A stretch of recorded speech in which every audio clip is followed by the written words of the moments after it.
Assalamualaikum warahmatullahi wabarakatuh. Waalaikumsalam warahmatullahi wabarakatuh. Bismillah, alhamdulillah, salatu wassalamu ala rasulillah wa ala alihi wa sahbihi wa mawalah. Asyhadu an la ilaha illallah wahdahu la syarikalah wa asyhadu anna Muhammadan abduhu wa rasuluh. Wa qala rabbi shrah li sadri wa yassir li amri wa hlul 'uqdatam min lisani yafqahu qawli. Amma ba'du. Pertama-tama yang saya hormati Ibu Kepala Sekolah SD Sungai 4 Ibu Isnan SPD, yang bersama-sama kita hormati narasumber kita pada hari ini, rekan sejauh kita Ibu Adi Kusmadewi SPD, yang bersama-sama kami hormati Bapak Ibu Dewan Guru yang berhadir pada hari ini sebagai rekan sejawat untuk mengikuti aksi nyata yang dilakukan Ibu Adi Kusmadewi terkait mengenai diseminasi budaya positif guru CGP. Oke. Pertama-tama mari kita panjatkan puji dan syukur kehadirat Allah Subhanahu wa taala atas limpahan karunia-Nya jualan kita pada hari ini dapat berkumpul bersama-sama dalam kegiatan aksi nyata diseminasi budaya positif pada hari ini tanggal 26 Agustus 2024. Salawat dan salam selalu tercurah kepada junjungan kita Nabi besar Muhammad Sallallahu Alaihi Wasallam beserta keluarga, kerabat, sahabat dan pengikut beliau hingga akhir zaman. Baik, untuk mempersingkat waktu, mari kita bersama-sama membuka acara ini dengan mengucapkan basmalah. Bismillahirrahmanirrahim. Acara berikutnya yaitu sambutan akan disampaikan langsung oleh Kepala Sekolah Ibu Isnan SPD. Dipersilahkan.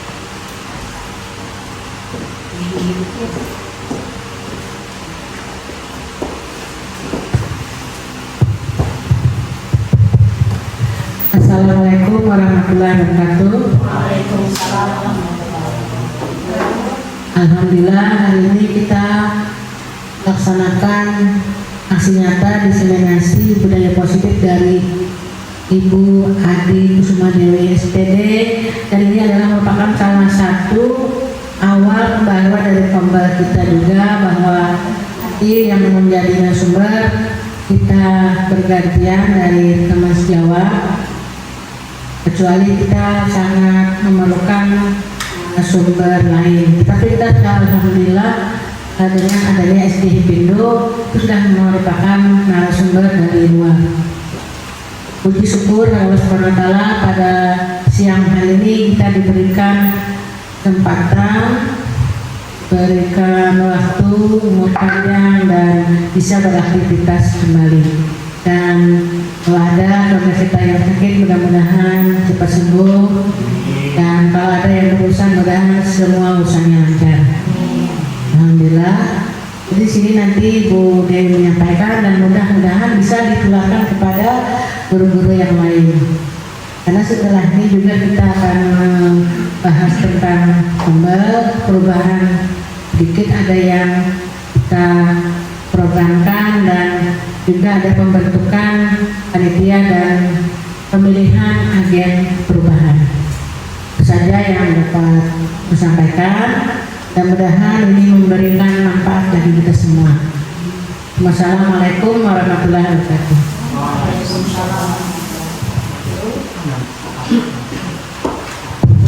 Baik, acara berikutnya ialah pemaparan materi langsung oleh narasumber kita, rekan sejawat kita sendiri, yaitu Ibu Adi Kusmadewi, terkait mengenai tugas beliau, yaitu mengenai aksi nyata diseminasi budaya positif dalam CDP Angkatan 2 kelas 11.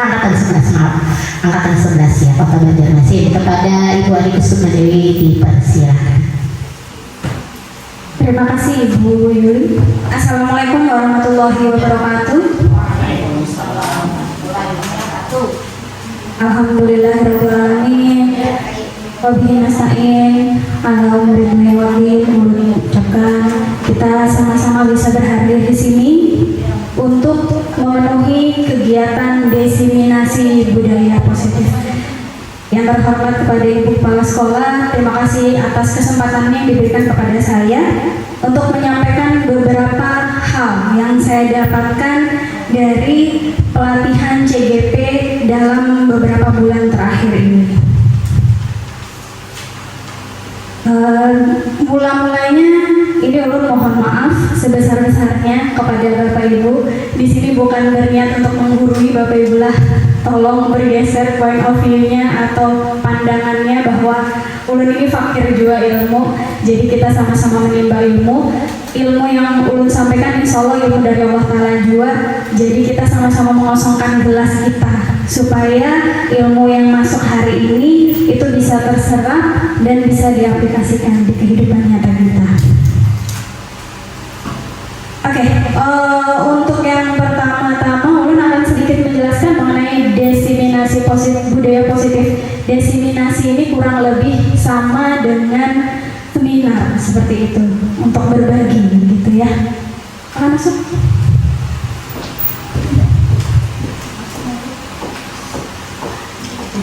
Ini program saya di modul 1.4 dalam mengikuti pendidikan guru penggerak.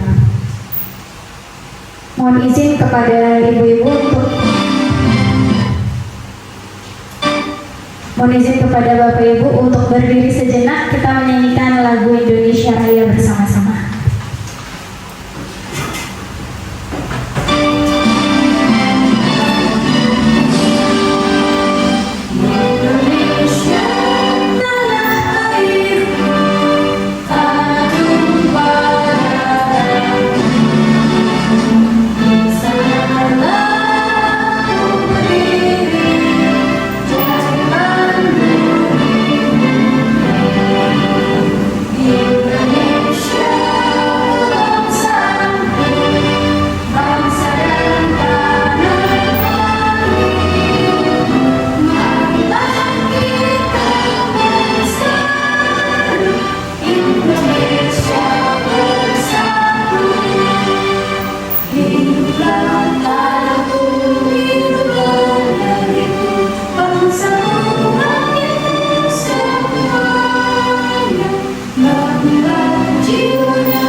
Dipersilakan untuk kembali.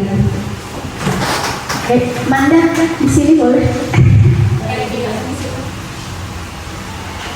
Baik, ini adalah tujuan kita hari ini, yaitu memahami konsep disiplin positif untuk menciptakan murid dengan profil pelajar Pancasila. Kemudian memahami peran sebagai guru untuk membangun budaya positif dan menerapkan konsep disiplin positif dalam berinteraksi dengan murid atau dengan siswa. Gitu. Kita santai aja Bapak Ibu lah supaya kada pegang-pegang benar gitu. Oke. Kita pemanasan dulu. Boleh lo minta berdiri sebentar. Bisa mengikuti, ada sedikit dance ya. Ada sedikit dance. Oke.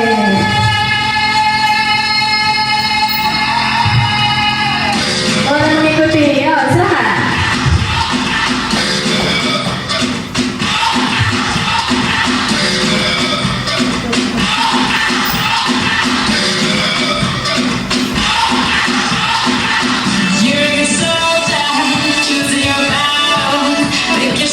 Dust yourself off and neck in the saddle. You're on the front line, everyone's watching. You know it's serious, we're getting closer, this isn't over. The pressure's on, believe it. You got it all, believe it. When you get up, oh, you keep holding it. Time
Terima kasih Bapak Ibu.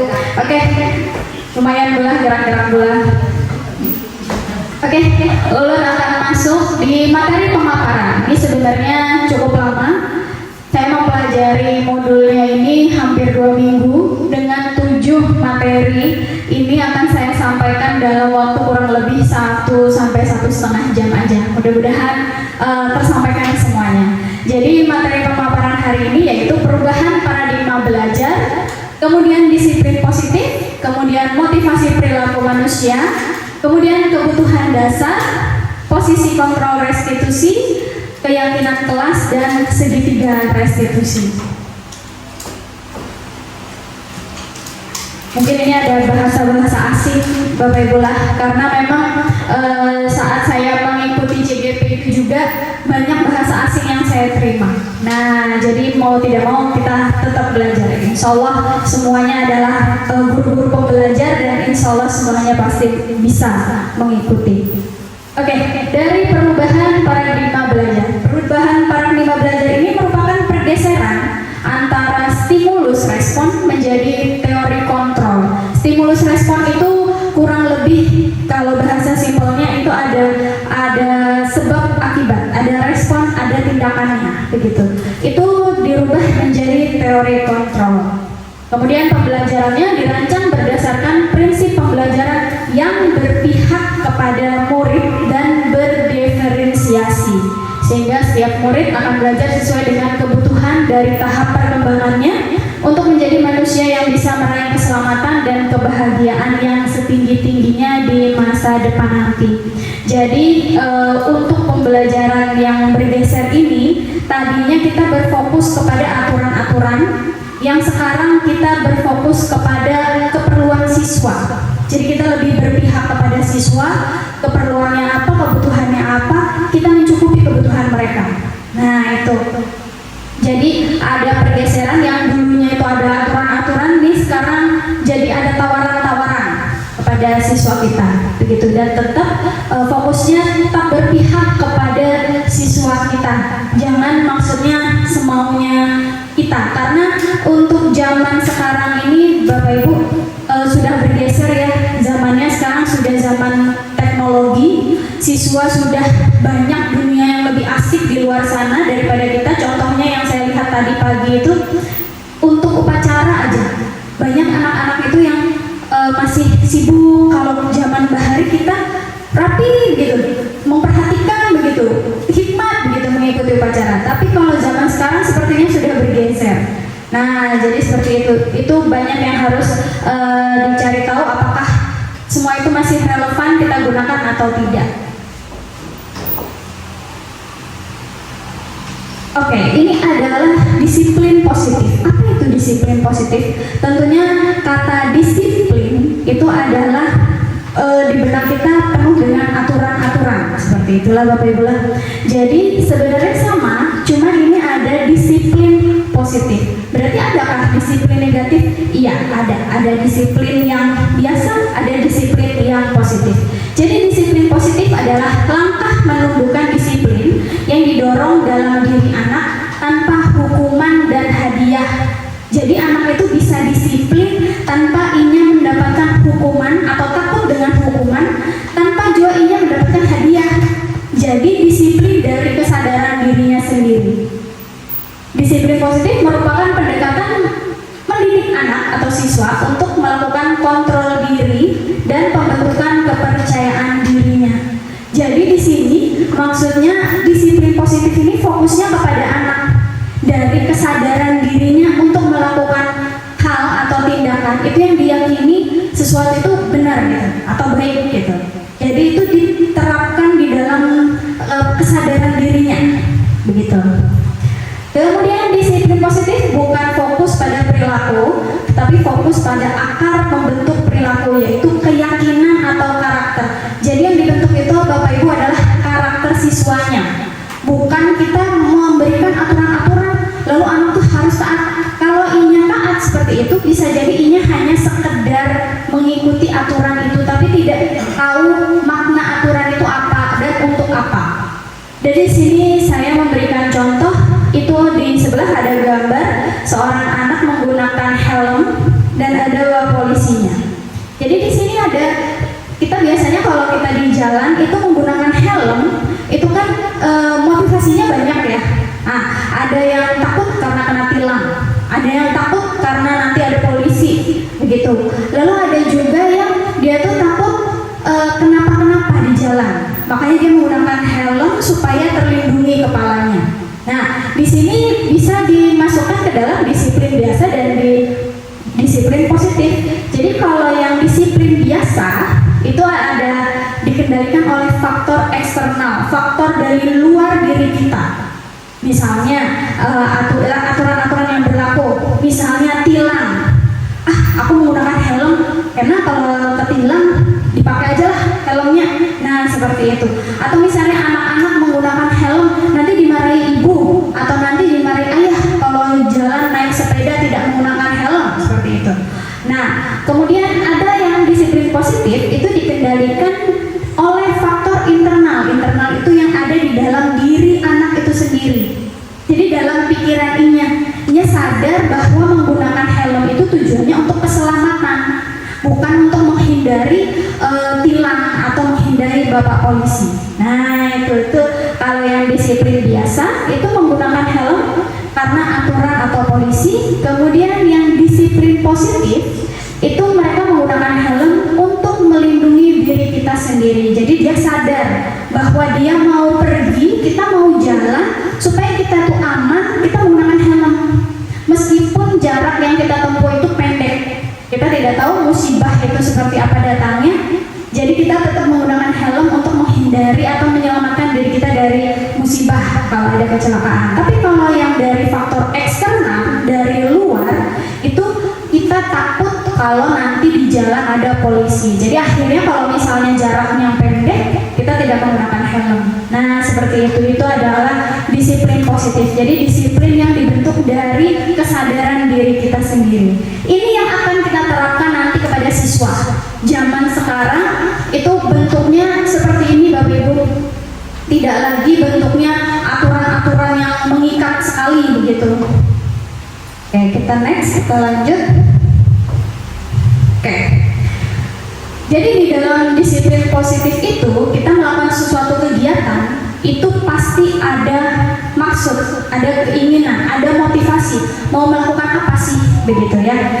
Jadi ini ada suatu pertanyaan, mengapa kita melakukan segala sesuatu? Ini dalam konteksnya mengikuti aturan, ya. Kemudian pernah kita melakukan sesuatu untuk mendapatkan senyuman dari orang lain? Ya, tentunya pernah, ya. Kemudian atau untuk mendapatkan hadiah atau untuk mendapatkan uang, itu tentunya pernah. Jadi misalnya kita melakukan sesuatu, apa gerang hadiahnya, dapat apa gerang nanti. Nah, seperti itu adalah faktor-faktor dari motivasi perilaku manusia. Diana Gozen ini adalah pakar pendidikan. Dia berasal dari Kanada. Dia di dalam bukunya Restructuring School Discipline itu menyatakan ada 3 motivasi perilaku manusia. Yang pertama, untuk menghindari ketidaknyamanan atau hukuman. Kemudian yang kedua, untuk mendapatkan imbalan atau penghargaan dari orang lain, termasuk senyuman, termasuk pujian. Kemudian yang ketiga, untuk menjadi orang yang mereka inginkan dan menghargai diri sendiri dengan nilai-nilai yang mereka percaya. Jadi ini ada 3 motivasi. Motivasinya itu yang mendasari kita melakukan sesuatu, gitu ya Bapak Ibu. Oke, untuk motivasi yang pertama, untuk menghindari ketidaknyamanan atau hukuman, ini adalah tingkat yang terendah dalam motivasi. Misalnya anak-anak, ini kita konteksnya langsung kepada siswa. Ini misalnya anak-anak melakukan sesuatu datang tidak terlambat, itu takut dia mendapatkan hukuman. Nah, itu adalah contoh motivasi yang pertama. Dia takut kalau nanti datang terlambat, dia dihukum. Nah, itu motivasi yang pertama masuknya. Kemudian yang kedua, untuk mendapatkan imbalan atau penghargaan dari orang lain. Ini contohnya misalnya dia datang tepat waktu, tapi dia senang karena dapat pujian dari Bapak Ibu guru. Misalnya dia datang tepat waktu, wah hebat anak ibu datang tepat waktu hari ini. Nah, ini masuk ke motivasi yang kedua. Dua motivasi yang pertama dan kedua ini masuk ke motivasi yang sifatnya eksternal, dari luar masih. Nah, kalau yang dari luar itu biasanya akan bergeser jika tidak ada stimulusnya. Nah, itu. Kemudian untuk yang ketiga, untuk menjadi orang yang mereka inginkan dan menghargai diri sendiri dengan nilai-nilai yang mereka percaya. Siswa datang, contohnya siswa datang tepat waktu itu memang karena dia sadar, oh hari ini aku harus piket di kelas. Jadi daripada nanti aku buru-buru, lalu aku harus datang tepat waktu. Nah, itu kesadaran yang ada di dalam dirinya. Atau misalnya, nanti sama teman-teman main misalnya. Nah, bisa bermain dengan teman-teman. Kalau datangnya tidak terlambat, aku tidak tergesa-gesa. Itu faktor yang ada dalam diri mereka. Begitu, itu motivasi ada 3 Bapak Ibu ya. Oke. Yang berikutnya, dari tindakan yang didasari motivasi-motivasi tersebut, maka seorang guru akan memberikan respon kepada muridnya yang dikategorikan menjadi konsep disiplin identitas gagal dan disiplin identitas sukses. Jadi di dalam disiplin positif pun ada disiplin identitas gagal dan ada disiplin identitas sukses. Yang pertama, disiplin identitas gagal itu mencakup 2, yaitu ada tindakan yang memberikan hukuman atau penghargaan. Misalnya dia tadi pagi anak kelas 1, anak kelas 3 ada yang tidak menggunakan topi. Nah, untuk hari Senin ke depan misalnya dia menggunakan topi, itu motivasinya apa? Misalnya dia motivasinya supaya tidak dijemur di depan atau supaya barisnya tidak dipisahkan. Nah, itu masih motivasinya eksternal. Supaya tidak dimarahi oleh kita, Bapak Ibu guru, itu motivasinya eksternal juga. Tapi kalau misalnya dia itu datang lalu dia menggunakan topi, itu fungsinya fungsi topi itu untuk melindungi dari panas. Nah, itu sudah termasuk motivasi internal mereka.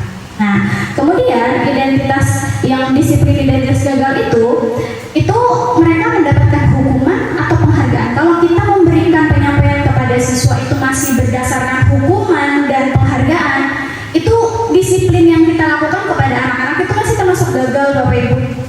Karena ada yang lebih bagus lagi atau yang lebih sukses lagi, yaitu menanamkan kesadaran diri anak tersebut. Nah, seperti itu.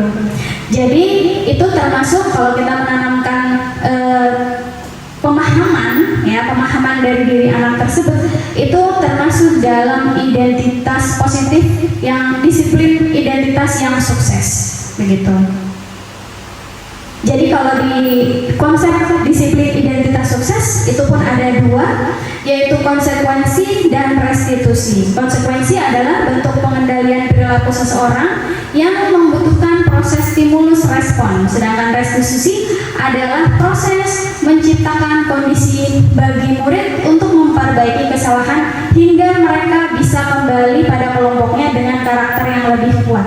Jadi sebenarnya konsepnya dalam zaman sekarang mendidik siswa itu kita tidak boleh memarahi sedemikian rupa, tapi kelakuan siswa itu harus kita sadarkan kenapa dia melakukan kelakuan seperti itu.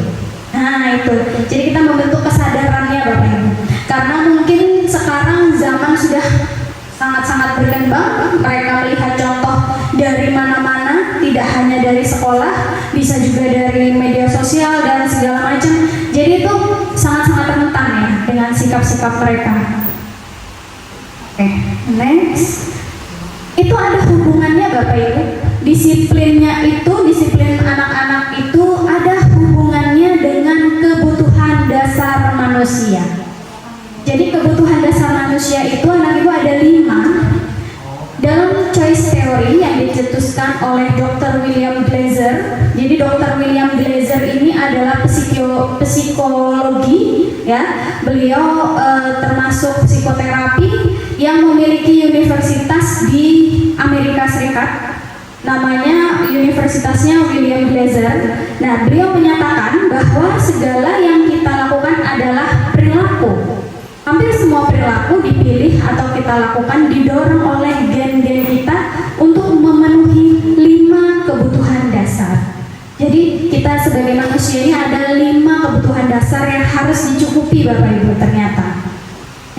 Untuk yang di sini Ulun sudah mengelompokkan konteks manusia global. Di sini global, yang itu konteksnya ke siswa. Jadi kalau ke konteks manusia global itu yang paling mendasar, kebutuhan yang diperlukan atau kebutuhan dasar manusia yang paling mendasar adalah fisiologis. Itu berhubungan dengan fisikly kita, yaitu ada makanan, minuman, tidur yang nyenyak, kemudian tempat tinggal. Itu berhubungan dengan tubuh kita, fisik kita. Kemudian untuk yang ke atasnya lagi ada rasa aman, sosial, penghargaan, aktualisasi diri. Itu berhubungan dengan psikologis kita. Jadi untuk yang ke konteksnya ke siswa itu fisiologis itu termasuk di keperluan fisik. Apakah dia anak kita yang berangkat sekolah hari ini sudah makankah di rumah atau laparkah? Tentunya kalau anak-anak itu datang ke sekolah dengan keadaan yang lapar, pasti dia tidak fokus gitu untuk belajarnya. Apakah dia dapat uang saku kah? Nah, kemudian juga yang lain selain makanan dan minuman, bajunya misalnya. Apakah anak-anak datang ke sekolah ini dengan baju hari ini baju yang belum dicuci kah? Kotorkah bajunya? Itu tentu mempengaruhi dirinya. Itu tentu mempengaruhi kebutuhan dasar dia. Berarti jika hari ini tidak makan, kemudian hari ini dia bajunya kotor, berarti untuk keperluan fisiknya atau kebutuhan dasar yang mengenai fisiologis itu tidak tercukupi. Kemudian bergilir lagi di kasih sayang dan perhatian. Itu semua termasuk yang psikologis. Apakah anak murid kita datang ke sekolah ini sudah dengan keadaan yang cukupkah kasih sayangnya dengan orang tua? Siapa tahu tadi di rumah pagi-pagi dimarahi oleh orang tuanya misalnya. Nah itu berarti ini tidak tercukupi kebutuhan dasarnya. Nah itu. Kemudian ini tentang kebebasan lagi. Apakah siswa kita itu datang ke sekolah sini itu mereka kemarin itu tidak dipenuhikah keinginannya? Nah itu berarti tidak tercukupi lagi kesenangannya, kemudian penguasaannya itu tidak tercukupi. Jadi dia mempunyai masalah sehingga dia tidak bisa melakukan disiplin positif yang sudah dibuat. Itu adalah faktor-faktornya. Nah seperti itu Bapak Ibu. Jadi 5 kebutuhan dasar manusia ini sangat berpengaruh dalam pemenuhan suatu tindakan manusia. Di sini kita membahas tentang siswa. Kemudian tindakan disiplin murid bisa saja karena kebutuhan dasar mereka belum terpenuhi, sehingga mereka berusaha mencari cara agar terpenuhi. Misalnya ada siswa yang mencuri, tiba-tiba dia ketahuan mencuri. Lalu kita tanya, kenapa jadi dia mencuri? Ternyata dia tidak mempunyai uang saku hari ini. Berarti kebutuhan dasar dia tidak terpenuhi, sehingga dia melakukan pelanggaran disiplin positif yang sudah dibentuk. Seperti itu. Ini kaitannya Bapak Ibu lah dengan disiplin positif, bahwa anak melanggar atau anak tidak menyepakati atau anak tidak melakukan disiplin positif itu ada faktor. Bisa jadi karena kebutuhan dasar manusianya itu tidak tercukupi. Nah seperti itu. Oke, kita masuk ke lebih dalam lagi. Oke, ini sejelas tadi sudah ulun sampaikan. Misalnya yang paling awal itu keperluan fisik untuk bertahan hidup, meliputi makanan, pakaian, tempat tinggal, perlindungan dari kekerasan dan pelecehan, tentunya bersifat mempengaruhi siswa jika tidak terpenuhi. Kemudian yang kasih sayang, kebutuhan ini berhubungan dengan keinginan atau tetap terhubung dengan orang lain seperti teman, keluarga, di mana kita tergabung gitu ya. Kebutuhan ini merupakan dorongan untuk mencintai dan dicintai, merasa dihargai, memiliki hubungan yang saling mendukung antar sesama. Ini kaitannya dengan orang tua dan siswa. Kemudian kebebasan, kebutuhan akan kebebasan adalah ketika seseorang memiliki pilihan, mandiri dan otonom. Kebebasan adalah kemampuan untuk bergerak secara bebas tanpa adanya batasan dan kreativitas, merupakan elemen yang terkait dengan kebutuhan ini. Jadi di sini misalnya untuk kebebasan itu kita kan pembelajaran sudah dipenuhi dengan yang diferensiasi. Jadi kita fokus kepada siswa-siswa sukanya apa. Misalnya siswa itu lebih suka menggambar, kita lebih mengembangkan bagaimana dia lebih terpacu semangatnya dalam inya menggambar. Nah seperti itu. Misalnya inya ingin menghafal Pancasila tapi dengan cara mewarna, bisa juga seperti itu. Jadi tidak melulu semua itu harus menulis, bisa juga dengan apa yang diinginkannya. Kita sebagai guru memfasilitasi anak kita, gitu ya. Kemudian untuk yang kesenangan, kebutuhan ini meliputi kesenangan bermain, humor, relaksasi, dan pembelajaran yang bermakna, guru yang menyenangkan, guru yang ramah dan asik di dalam kelas. Jadi ini adalah termasuk kebutuhan dasar yang diinginkan atau sebaiknya dipenuhi oleh kita sebagai guru. Jadi kita sebagai guru, Bapak Ibu, harapannya kita bisa memberikan dampak positif kepada anak-anak, membuat anak-anak itu merasa nyaman di kelas. Jadi kita jangan terlalu tegang. Kalau kita terlalu tegang, anak-anak pasti bosan. Lalu akhirnya tidak tercukupi itu kebutuhan dasarnya. Nah, lalu akhirnya dia melakukan indisipliner atau inya melakukan kegiatan yang melanggar apa yang sudah disepakati. Nah, itu jadi perlunya kebutuhan dasar ini tercukupi supaya inya menjadi pribadi yang pas ya, yang baik gitu ya, sesuai dengan harapan. Kemudian penguasaan. Kebutuhan ini terkait dengan dorongan untuk mencapai sesuatu, menjadi kompeten, terampil, diakui atas prestasi dan keterampilannya yang dimiliki, didengarkan, merasa dihargai. Penting juga bagi sekolah dan pendidik untuk memberikan apresiasi dan pengakuan terhadap prestasi dan usaha siswa.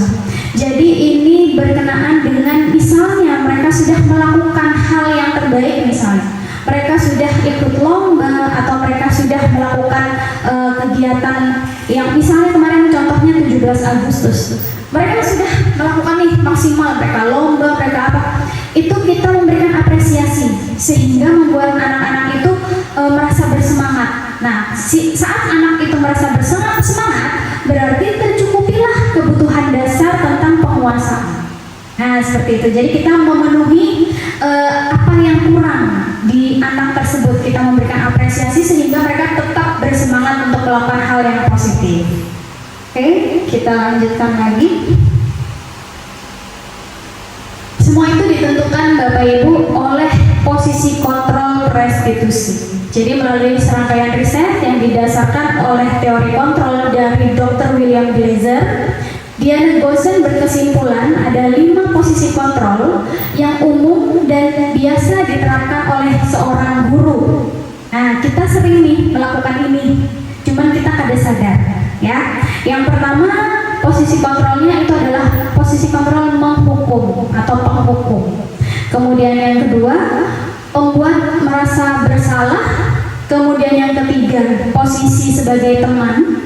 Kemudian yang keempat, posisi sebagai pemantau atau monitor.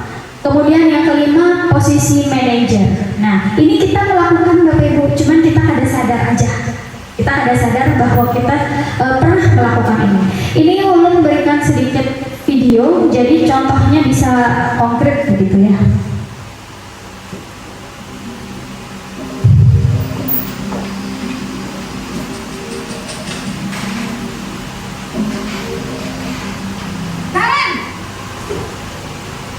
Sini kamu.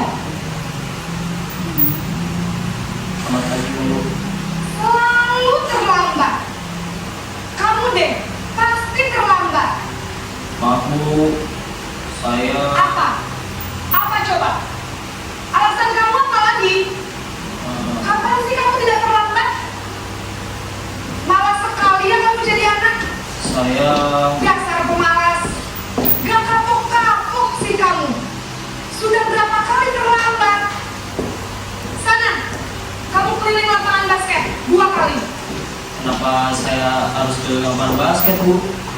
Kenapa? Kamu malah ibu berani-beraninya jawab. Sudah terlambat, masih berani jawab nggak? Sekarang keliling lapangan basket 5 kali sekalian, biar kapok. Cepat, pergi sana ke lapangan basket. Oke, kira-kira ada kita pernah melakukan seperti ini? Pernah? Mungkin pernah ya, nggak apa-apa. Kita juga pernah mungkin diperlakukan seperti ini oleh guru-guru kita zaman dahulu. Nah, ini adalah yang zaman dahulu memang pendidikan itu otoriter, ya. Ini adalah di posisi penghukum. Guru sebagai guru berada di posisi penghukum, posisi kontrolnya. Kemudian ada berikutnya video lagi. Mudah-mudahan kita tidak bias ya membedakannya.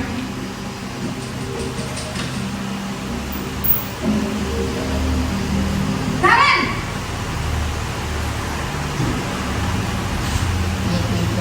Apa ini, Bu? Naren, kamu kenapa terlambat lagi, nak? Ya Tuhan, Naren, kamu senang ya bikin ibu susah ya? Kalau kamu terlambat lagi, nanti ibu yang ditegur bapak kepala sekolah, nak. Disangka ibu tidak bisa membina kamu. Duh, gimana ini? Maaf, Bu. Duh, Gusti Naren, kamu suka ya kalau ibu tegur bapak kepala sekolah? Terus, sekarang ibu harus tulis apa ini di buku absen? Ini kamu sudah sering terlambat loh. Ibu harus apa coba? Maaf, Bu. Maaf sekali. Ya sudah, lain kali jangan bikin ibu susah lagi ya nak ya. Ibu tidak akan kuat lagi kalau kamu begini terus. Bisa jantungan kalau ibu tegur bapak kepala sekolah. Sana cepat, kelas. Maaf ya, Bu. Maaf sekali. Oke, kira-kira apa bedanya? Apa bedanya Manda? Rabi, apa bedanya?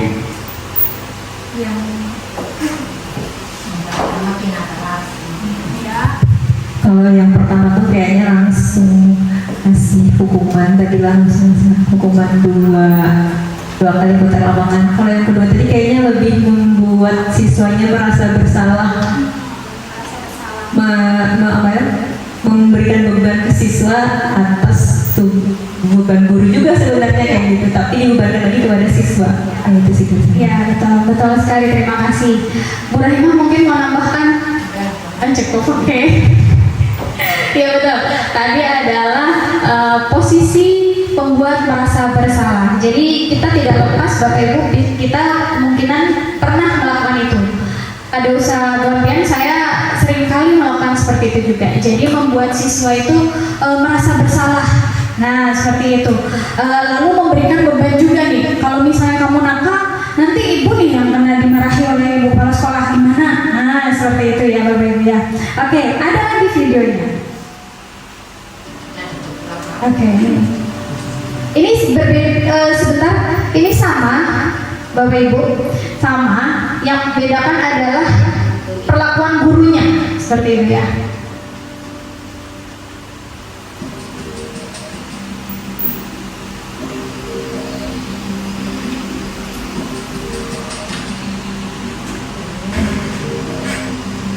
Naren,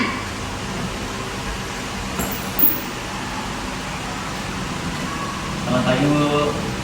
wah sudah jam berapa ini nak? Terlambat lagi ya sayang. Iya, Bu. Habis ibu saya lupa bangunkan saya, Bu.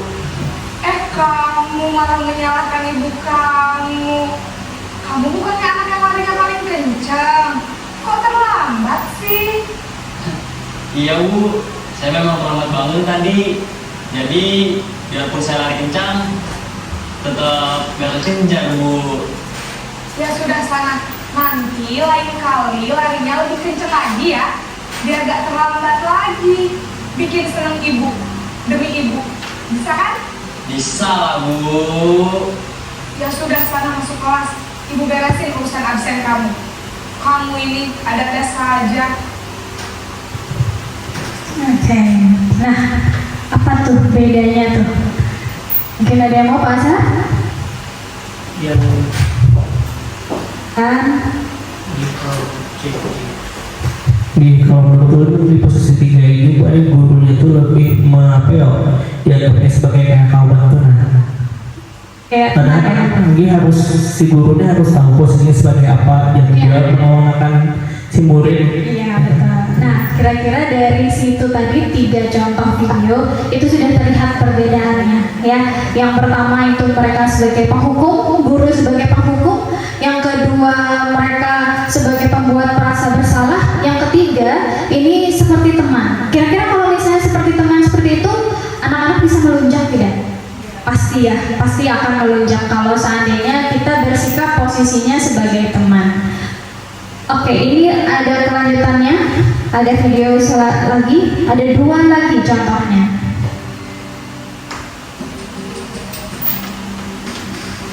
Tokohnya masih sama, yang membedakan sikap gurunya aja. Naren,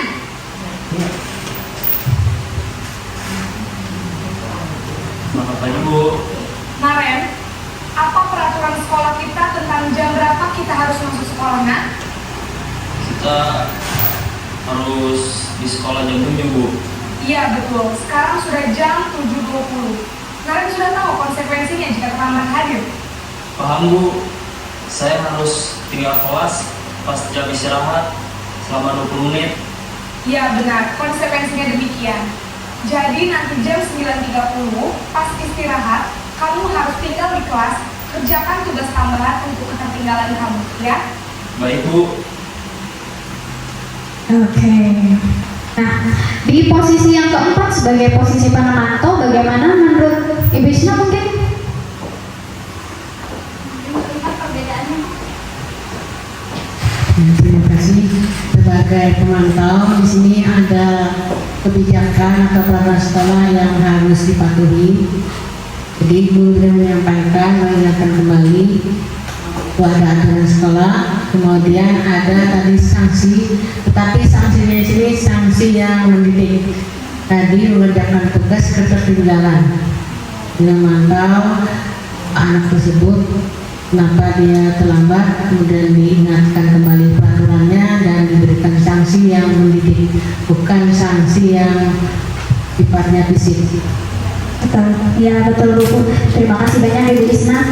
Mungkin kita semua sering melakukan yang ini ya, yang sifatnya yang pemantau. Kita sering menyampaikan apa yang terjadi bila ada pelanggaran daripada si siswa tersebut. Tapi di dalam posisi pemantau ini, apakah guru menanyakan kenapa jadi siswa itu bisa terlambat? Belum Bu ya. Nah memang di pemantau ini guru bersikap sebagai pemantau. Jadi memantau kenapa jadi kamu bisa terlambat. Guru tidak menanyakan apa yang menyebabkan dia jadi terlambat. Mungkin itu di situ ada kekurangan sedikit. Jadi ini coba kita lihat yang posisi terakhir yaitu posisi manajer.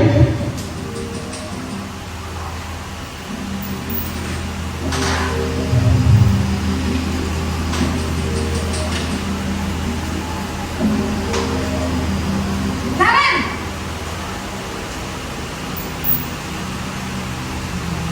Selamat pagi Bu. Selamat pagi Naren. Maaf Bu, saya terlambat. Iya, sekolah masuknya jam 7, sekarang sudah jam 7.20. Jadi sekarang bagaimana ini Naren? Maaf Bu, saya lupa setel alarm saya semalam. Baiklah, menurut kamu, keyakinan sekolah yang mana yang perlu kamu tingkatkan? Menghargai diri sendiri dan orang lain mungkin ya Bu. Setuju. Jadi, apakah Naren meyakini prinsip saling menghormati tersebut? Iya Bu, saya meyakininya. Apakah Naren bersedia memperbaiki masalah keterlambatan ini? Bersedia Bu. Bagaimana kamu akan memperbaiki masalah keterlambatan ini? Saya akan coba untuk tidak lupa menyetel alarm saya Bu. Baik, kalau Naren lupa menyetel alat, kamu di rumah, ada orang yang kira-kira bisa bantu mengingatkan tidak? Ada Bu, kakak saya. Kak Emma, Ada lagi selain Kak Emma?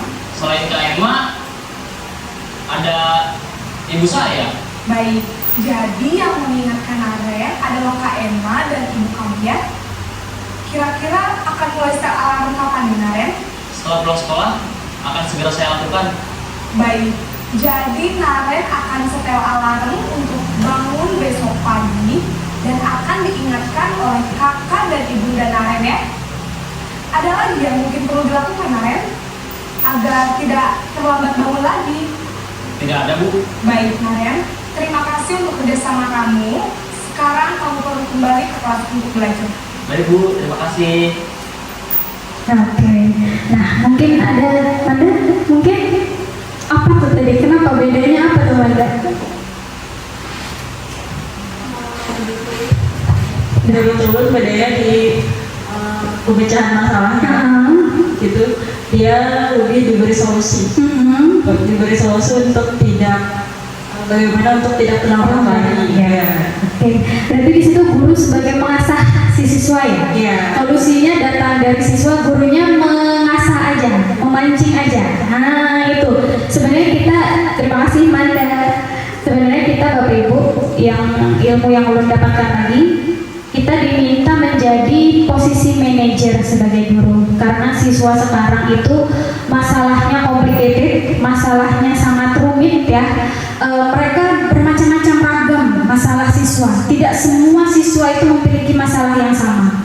Kalau kesadaran diri itu tidak dibangun dari dirinya sendiri, tentu itu tidak awet. Nah, jadi di dalam posisi manajer ini kita sebagai guru mengasah, menggali siswa apa yang sudah dilakukan, apakah salah atau betul, apakah melanggar kesepakatan yang sudah dibentuk. Nah, maka dari itu harus ada kesepakatan yang dibentuk dan disetujui oleh kita sebagai guru dan siswanya.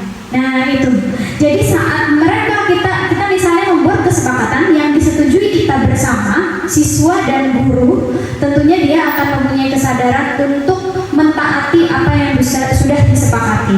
Nah di situ, jadi harapannya kita bergeser, yang misalnya kita merasa masih menjadi posisi penghukum, kita bergeser menjadi posisi manajer. Jadi kita lebih menggali karena kemampuan anak yang sekarang ini diperlukan dia bisa menyampaikan apa yang ada di dalam perasaannya, kemudian solusi apa untuk menghadapi permasalahannya. Jadi tidak lagi kita mengatur mereka, tapi mereka disuruh berpikir untuk mereka mendapatkan masalah lalu mengatasinya seperti apa. Nah bila kita merasa berada di posisi yang selain manajer, harapannya kedepannya kita bergeser untuk memposisikan diri kita sebagai manajer di kelas dan di sekolah, begitu Bapak Ibu. Oke. Jadi posisi kontrol restitusi ini yang tadi sudah Bapak Ibu lihat, itu untuk posisi penghukum bisa menggunakan hukuman fisik maupun verbal. Misalnya, kamu ribut misalnya di kelas ulun, kamu ribut Yusuf harus berdiri di depan. Nah itu saya sebagai penghukum, tidak lepas Bapak Ibu masih pernah itu terjadi gitu. Nah kemudian yang kedua, posisi pembuat merasa bersalah. Ini pun tentunya kita pasti ya, sebagai guru pasti kita pernah melakukan 5 posisi ini. Kita pasti menyesuaikan dengan siapa anaknya seperti apa. Kemudian di posisi pembuat merasa bersalah, ini biasanya guru akan bersuara lebih lembut daripada yang penghukum tadi, lalu mengajak siswa itu merasa bersalah terhadap apa yang sudah dilakukannya. Nah kemudian yang posisi teman, di posisi ini guru tidak menyakiti si siswa dengan tindakan atau dengan perkataan, tapi mereka mengajak dengan bahasa teman seperti itu. Cuman di sini kelemahannya, siswa kalau diajak, apalagi anak yang sudah lebih dewasa gitu ya, kalau dia diajak seperti itu, mereka susah akan menghormati kita sebagai guru. Nah jadi kita tetap harus ada ketegasan di situ. Kalau di posisi pemantau bagus juga, tapi ini tidak mengetahui kenapa jadi siswa itu terlambat, kenapa jadi siswa itu bermasalah. Misalnya ada siswa yang mengambil uang seperti itu. Nah, kita hanya menghukum si anak, atau misalnya kita hanya menyuruh anak itu memberikan hukuman yang mendidik, tapi tidak mengetahui kenapa jadi dia itu melakukan apa yang sudah dilakukan yang tidak baik itu. Kalau kita di posisi manajer, itu semua terjadi Bapak Ibu. Jadi kita menggali, kita menyadarkan anak, kesalahan anak, kita membuat dia menjadi sadar kesalahan tersebut, dan kita menggali bagaimana solusinya supaya dia tidak melakukan kesalahan yang sama. Itu di posisi yang manajer. Harapannya kita yang tadinya masih berada di posisi penghukum, posisi membuat merasa bersalah, atau posisi teman, atau posisi pemantau, kita bergeser menjadi ke posisi manajer. Tentunya disesuaikan dengan kasusnya, begitu ya Bapak Ibu ya. Oke. Di situ Bapak Ibu di posisi manajer, tentunya kita harus punya alat untuk sebagai patokan agar si anak tersebut itu mentaati apa yang sudah menjadi kesepakatan, yaitu kita bentuk sebagai keyakinan kelas. Jadi di keyakinan kelas ini merupakan kesepakatan kelas yang diyakini bersama oleh guru dan murid selama proses pembelajaran, atau bisa juga selama dia berada di sekolah, seperti itu, dari pagi sampai dia berada di sekolah, pokoknya sampai pulang. Keyakinan kelas adalah kesepakatan yang dibuat bersama antara guru dan siswa untuk menciptakan lingkungan belajar yang positif dan produktif di dalam kelas. Peraturan kelas di sisi lain biasanya dibuat oleh guru tanpa melibatkan siswa. Jadi sekarang peraturan kelas itu bergeser menjadi keyakinan kelas. Jadi kalau di kelas kita nanti ada peraturan kelas, kita rubah menjadi keyakinan kelas yang disepakati oleh kita sebagai guru dan juga siswa kita. Jadi bentuknya tawaran. Hari ini misalnya Ulun sudah mempraktekkan di kelas 1, itu Ulun memang belum tertulis, tapi setiap Ulun mengajar itu pasti Ulun tanya, ayo kita bikin perjanjian hari ini. Kalau anak-anak kelas 1 dia tidak mengerti keyakinan kelas, jadi Ulun bahasakan, ayo kita bikin perjanjian hari ini. Perjanjian kita hari ini, kalau ibu sedang berbicara, menurut Pian bagaimana? Diam. Nah, anak-anak bisa menjawab seperti itu. Oke, berarti yang pertama perjanjian kita, kalau ibu sedang berbicara, anak ibu diam ya, misalnya seperti itu. Lalu apa lagi? Kata ibu, kata Ulun kan ke anak-anak. Lalu anak-anak misalnya bilang, ibu kalau mau bicara, angkat tangan. Iya, misalnya. Nah, disepakati, oke, kalau mau berbicara, angkat tangan terlebih dahulu. Nah, sehingga anak-anak tidak ribut. Nah, seperti itu yang sudah Ulun lakukan di kelas 1. Biasanya Ulun kalau di kelas 1 di awal pembelajaran, Ulun ngajak anak-anak janjian dulu. Nah, seperti itu. Kalau di kelas-kelas yang tinggi, kelas 3, 4, 5, 6, itu mereka sudah mengerti tentang keyakinan kelas. Jadi ini didasari oleh keyakinan kita dan seluruh yang ada di dalam kelas seperti itu. Nah, kemudian lanjutnya adalah memilih kepemilikan dan motivasi yang lebih tinggi. Keyakinan kelas melibatkan siswa dalam proses pembuatan aturan. Mereka merasa memiliki tanggung jawab bersama dan lebih termotivasi untuk mengikuti aturan yang mereka ciptakan sendiri. Kemudian fokus pada nilai-nilai positif. Keyakinan kelas lebih fokus pada nilai-nilai positif yang ingin ditanamkan, seperti rasa hormat, tanggung jawab, dan kerjasama. Ini mendorong siswa untuk berperilaku baik secara intrinsik, bukan karena takut hukuman. Karena kan tadi disepakati bersama. Jadi kalau misalnya melanggar, berarti melanggar kesepakatan yang dibuat sendiri, seperti itu. Kemudian yang keempat, meningkatkan pemahaman dan internalisasi di dalam kelas, yaitu keyakinan kelas dibahas dan dipahami bersama sehingga siswa memiliki pemahaman yang lebih baik tentang alasan dibalik aturan. Hal ini membantu internalisasi nilai-nilai positif. Jadi mereka menyadari nilai-nilai positif, misalnya mereka bertanggung jawab, kemudian mereka jadi tertib. Nah, seperti itu. Itu harapannya, ya. Ini contoh keyakinan kelas yang dibentuk bersama siswa. Jadi ini misalnya contoh ini Ulun ambil dari Google yang sudah dibentuk.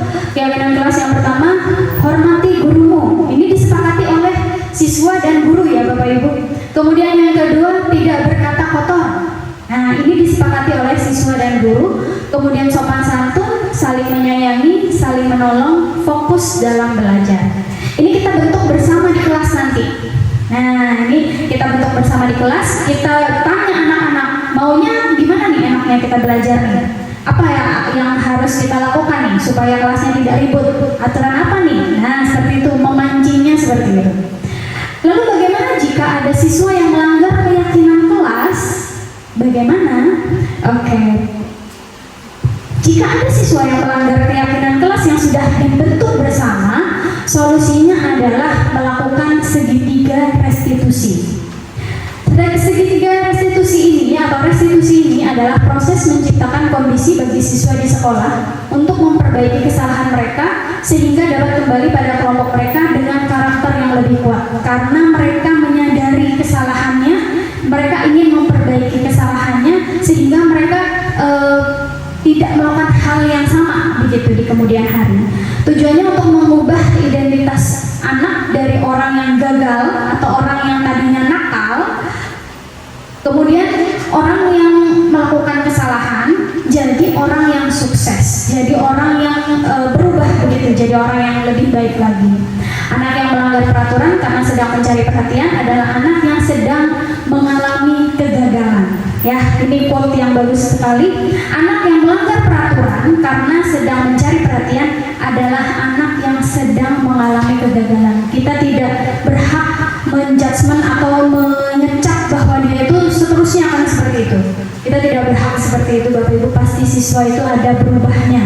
Kita selalu positive thinking untuk membuat anak murid kita tuh menjadi pribadi yang selalu baik, begitu ya.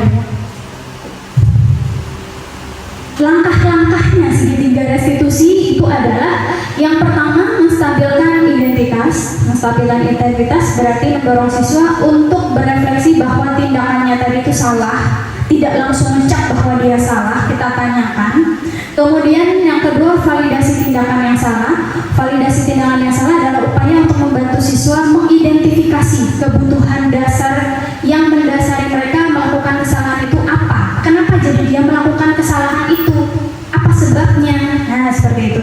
Kemudian yang ketiga, menanyakan keyakinan kelas. Kita kemarin sudah membentuk anak ibu keyakinan kelas. Kenapa? Keyakinan kelas yang mana? Yang langgar misalnya. Nah, itu menanyakan keyakinan kelas.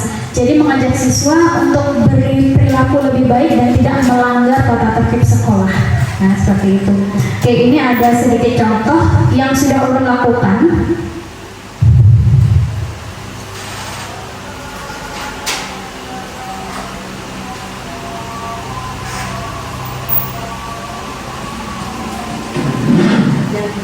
Oh iya, azan dulu.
Oke.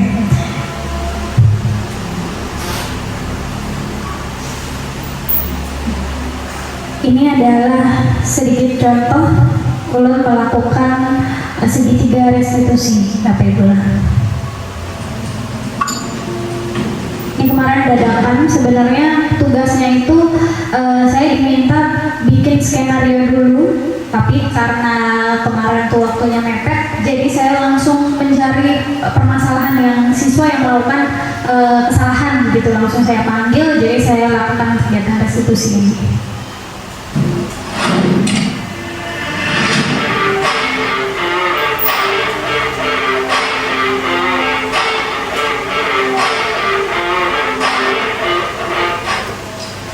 Dalam dunia pendidikan, kita sebagai guru dapat melakukan disiplin diri kepada peserta didik melalui segitiga restitusi. Hal ini dilakukan jika peserta didik tersebut melakukan pelanggaran keyakinan dan kesepakatan kelas. For your information, restitusi adalah proses menciptakan kondisi bagi siswa di sekolah untuk memperbaiki kesalahan mereka sehingga dapat kembali pada kelompok mereka dengan karakter yang lebih kuat. Terdapat 3 langkah pada segitiga restitusi, yaitu 1. Menstabilkan identitas peserta didik, 2. Memvalidasi tindakan yang salah, 3. Menanyakan keyakinan kelas yang sudah dibentuk. Jadi bagaimana cara penerapan segitiga restitusi? Check this out. Ini adalah contoh kasus 1. Peserta didik menggunakan baju yang tidak rapi pada saat istirahat.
Gimana? Nampak kan 3 langkah segitiga restitusinya?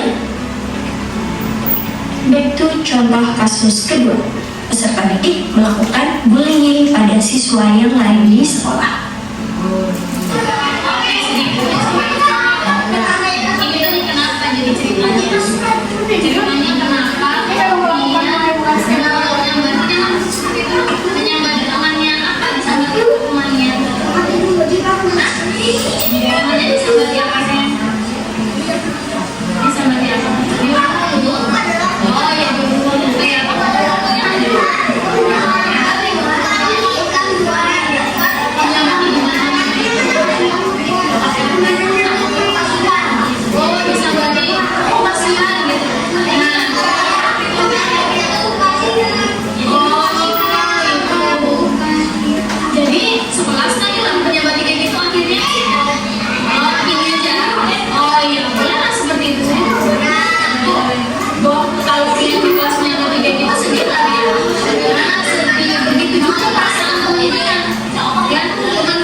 segitiga restitusi, yaitu merubah orang yang gagal karena telah berbuat kesalahan menjadi orang yang sukses mengendalikan diri dan memperbaiki kesalahannya.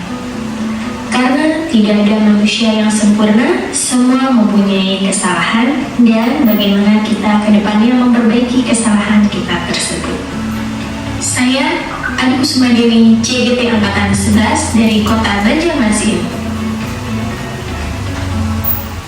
Oke, itu salah satu contoh tugas yang harus selesaikan kemarin, tapi itu tidak pakai, harusnya itu skenario bentuknya, tapi karena kemarin harus cepat jadi langsung.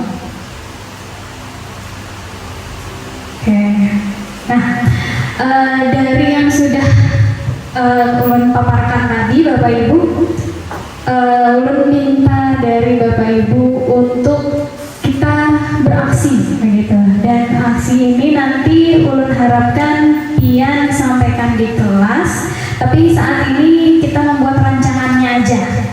Jadi pian itu beraksi, mari kita rasakan bersama-sama. Anda hadir di dalam ruangan kelas Anda, di dalam bayangan Anda, karena kan kalau keyakinan kelas itu harus dibentuk bersama siswa, tidak sendiri. Nah, jadi ini pian membayangkan di dalam kelas, pian membentuk keyakinan kelas dengan siswa pian. Kira-kira rancangannya seperti apa? Jadi coba bayangkan kesepakatan apa yang Anda harapkan di dalam kelas Anda, kemudian tuliskan di dalam draft yang nanti bisa dibawa masuk ke kelas untuk membentuk keyakinan kelas bersama anak murid di dalam kelas. Nah, ulun minta izinlah pian untuk sedikit mencoret-coret kertas.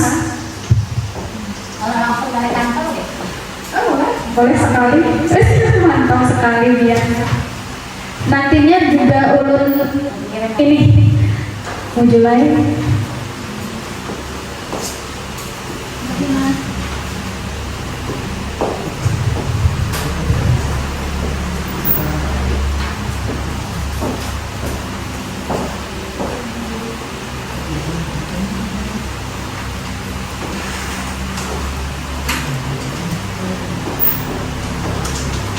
Itu boleh yang di sekolah, keyakinan untuk di sekolah gitu.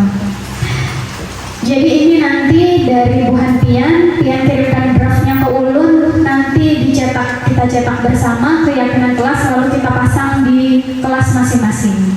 Nah begitulah. Jadi pian bikin aja. Nanti misalnya pian sudah ada reng-rengannya, pian bawa ke kelas, lalu pian sampaikan kepada anak-anak.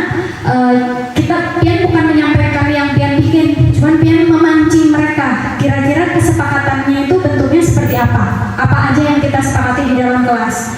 Jadi nanti kalau sudah disepakati sama-sama di kelas dengan pian dan siswa pian, lalu setorkan draftnya itu ke ulun. Boleh pian bentuk kanva, boleh pian bentuk reng-rengan, nanti ulun bikinkan kanvanya dan nanti kita cetak. Nah seperti itu. Jadi silahkan Bapak Ibu, pian membayangkan harapan pian bagaimana anak-anak di dalam kelas itu. Nah itu contohnya seperti ini. Nah misalnya ini keyakinan kelas 3, ini ulun ambil dari Google ya. Ini ulun ambil dari Google. Misalnya keyakinan kelasnya seperti ini. Jadi ini yang disepakati oleh siswa dan guru. Nah itu yang penting poinnya, disepakati oleh siswa dan guru, bukan dari hanya guru, supaya mereka sadar dengan apa yang harus mereka lakukan dan mereka tidak melakukan kesalahan lagi. Jadi saat mereka melakukan kesalahan atau melanggar, pian bisa mengembalikan. Maka kita sudah bikin keyakinan kelas, kita bikin kesepakatan kelas. Apa kesepakatan kelas yang pian langgar? Nah misalnya bahasanya seperti itu. Oke, silahkan Bapak Ibu, pian rek sekarang, pian tulis kira-kira apa. Jadi nanti ulun minta ada yang menyampaikan di depan, satu orang mungkin.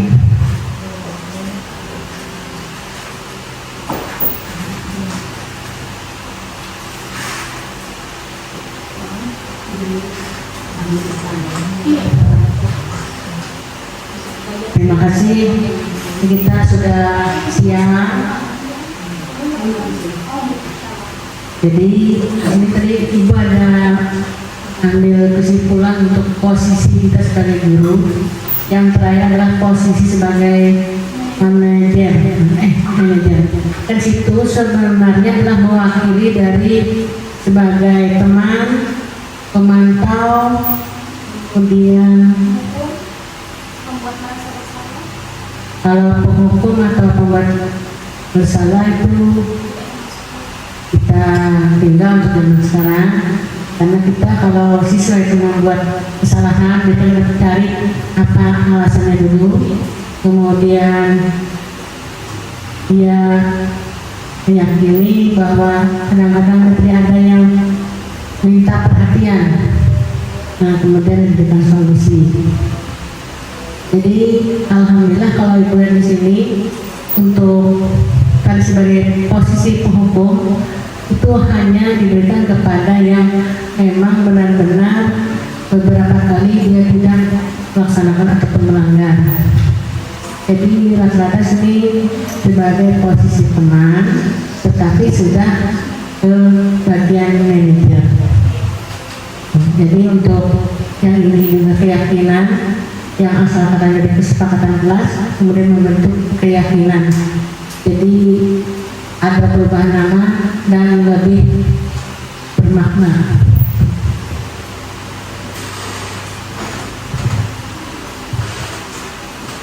Terima kasih Ibu. Memang untuk peraturan kelas itu sekarang kita geser dengan makna yang hampir sama, cuman kita geser namanya menjadi keyakinan kelas. Cuman prosesnya berbeda. Kalau peraturan biasanya kita yang membentuk sebagai guru, tapi kalau keyakinan kelas itu kita bersama anak murid yang membentuk. Sehingga jika mereka melakukan kesalahan atau melanggar keyakinannya sendiri, kita bisa mengembalikan kepada mereka. Maka kita sudah membentuk keyakinan kelas. Apa yang kalian langgar, seperti itu contohnya. Nah, jadi mereka saat kita sampaikan seperti itu, mereka bisa lebih menyadari. Nah, dan perubahan itu bukan karena mereka takut dihukum atau takut mereka dinilai buruk oleh Bapak Ibu guru, tapi memang mereka berubah karena kesadaran diri mereka sendiri. Harapannya seperti itu. Sekarang Bu, pendidikan itu lebih bermakna, lebih kembali kepada si anaknya, sehingga mereka melakukan sesuatu itu tidak merasa hanya mengikuti aja. Nah, contohnya kayak numerasi kemarin atau literasi, kita kembalikan ke dunia nyata atau ke real, ya, ke konkretnya seperti apa, di kehidupan nyata seperti apa. Kita pembelajarannya melalui dari situ, gitu, melalui hal yang konkret yang biasa memang dilakukan sehari-hari, sehingga mereka belajar itu tidak merasa ada hubungannya gitu dengan apa yang mereka lakukan di kehidupan sehari-hari. Oke, mungkin sudah ada, Bu Yuli sudah. Oke. Sudah kirim di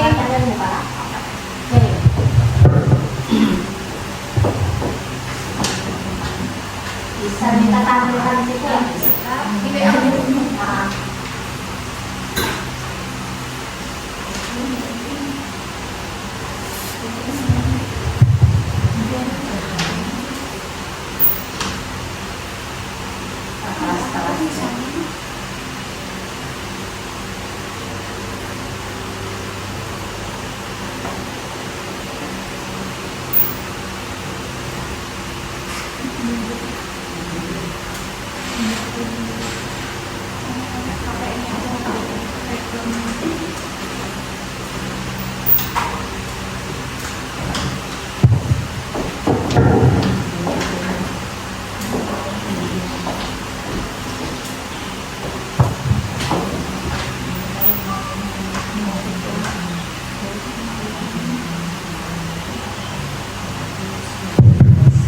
S1 iya.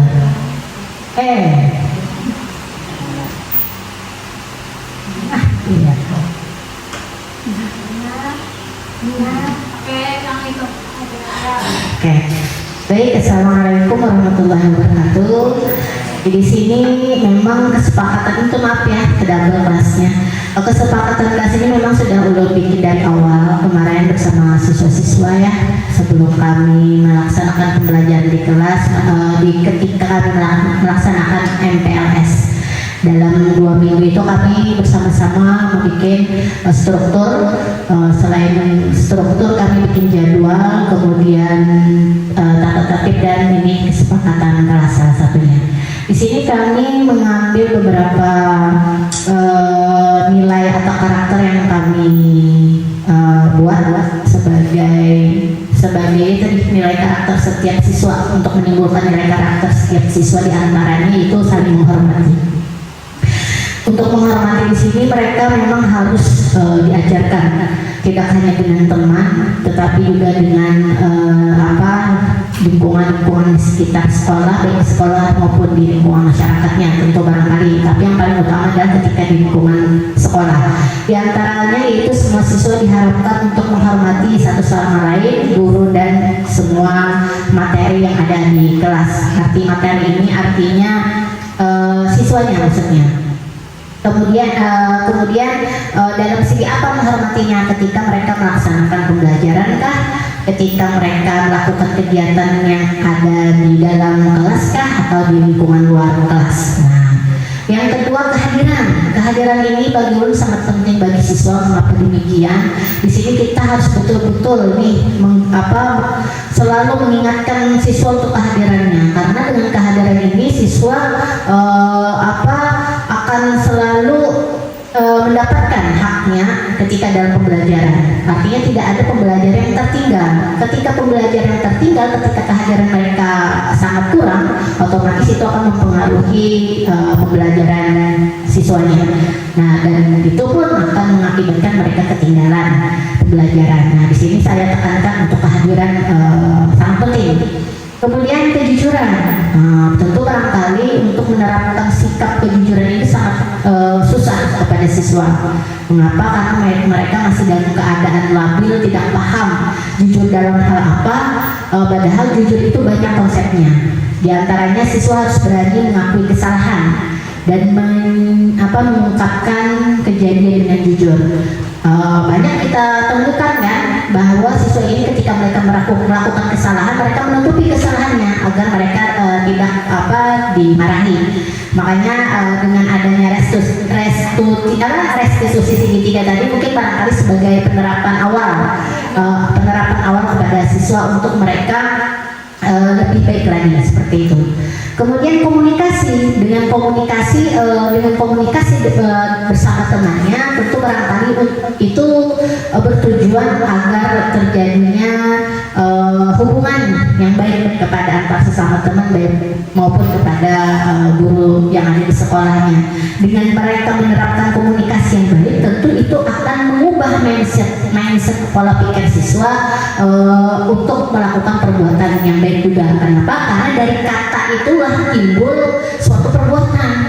Untuk menanamkan sikap karakter itu mulai dari pola pikir mereka, dari pola pikir mengeluarkan sebuah kata-kata, dari pola pikir keluar kata-kata, dari kata-kata menimbulkan sebuah perbuatan, dari sebuah perbuatan akan menimbulkan sebuah kebiasaan, dan dari kebiasaan akan menimbulkan sebuah karakter.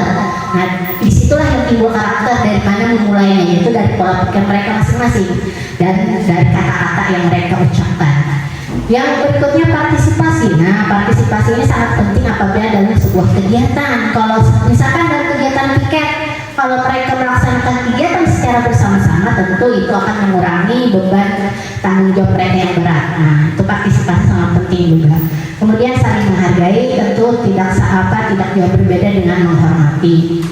Kemudian penggunaan ponsel. Nah, walaupun mereka berada di zaman digitalisasi teknologi yang semakin canggih, tetapi harus ada batasan-batasan yang harus mereka lakukan. Tentu kapan mereka menggunakan dan kapan mereka tidak menggunakan.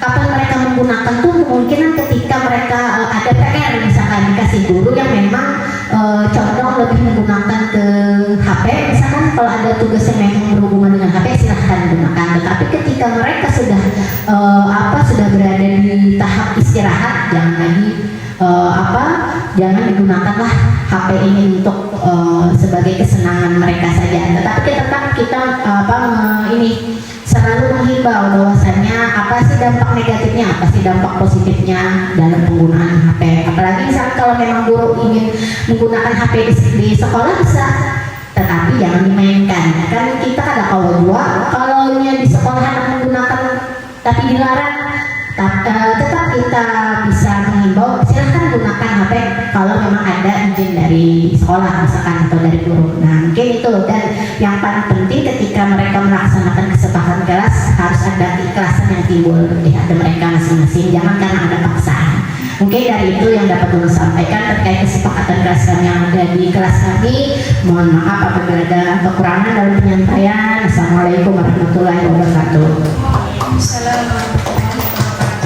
Keren sekali ya Ibu, berarti sudah melakukan sudah melakukan kesepakatan kelas, dan ini kesepakatan kelas yang disepakati oleh siswa juga gurunya, sehingga bila ada siswa misalnya nih, ulun kasih contoh, misalnya tiba-tiba dia memakai handphone, melakukan handphone, maksudnya dia bermain game pada saat pembelajaran, berarti kan dia melanggar nih kesepakatannya. Itu kita melakukan segitiga restitusi. Jadi kita panggil, kemudian kita jelaskan, kita tanya, kita menguatkan karakternya dulu, lalu kita tanya kesalahannya apa, lalu kita buat inya menyadari kesalahannya itu apa, dan dia berjanji dan dia sadar tidak mengulangi perbuatannya karena sudah melanggar kesepakatan yang dibuatnya sendiri. Nah begitu, terima kasih banyak Ibu Yuli, keren sekali. Mungkin nanti bisa teman-teman yang lain diterapkan juga di kelas, dibawa jadi draft rancangan pian yang pian bikin sekarang itu nanti pian bikin dengan teman-teman atau pian bikin dengan siswa di kelas, pian ajak mereka berdiskusi kesepakatan apa yang kita bentuk bersama-sama, dan poin utamanya yang sudah dilakukan atau sudah dituliskan Ibu Yuli, laksanakan dengan ikhlas. Jadi apapun yang sudah ditulis ini kesepakatan kita bersama. Kalau pian kada melakukan, nah berarti pian melakukan kesalahan toh. Nah tapi tentu tidak kita judge bahwa dia salah terus menerus, tidak, yaitu kita melakukan segitiga restitusi untuk memperbaiki kesalahan dia, seperti itu ya. Oke, terima kasih banyak. Mungkin itu Bapak Ibu, kita tadi sudah mempelajari banyak hal, atau ulun sampaikan dalam 2 minggu ulun mempelajari modul 1.4 ini, ulun sampaikan selama 1,5 jam mungkin. Mudah-mudahan ada manfaat yang didapatkan, ada hal-hal yang diambil bermanfaat buat Bapak Ibu semua. Ulun tahu Bapak Ibu semua tentunya sudah banyak berpengalaman gitu ya. Jadi mudah-mudahan ilmu yang tadi kita dengar bersama-sama itu yang baik-baik silahkan digunakan, yang tidak baik di skip aja gitu.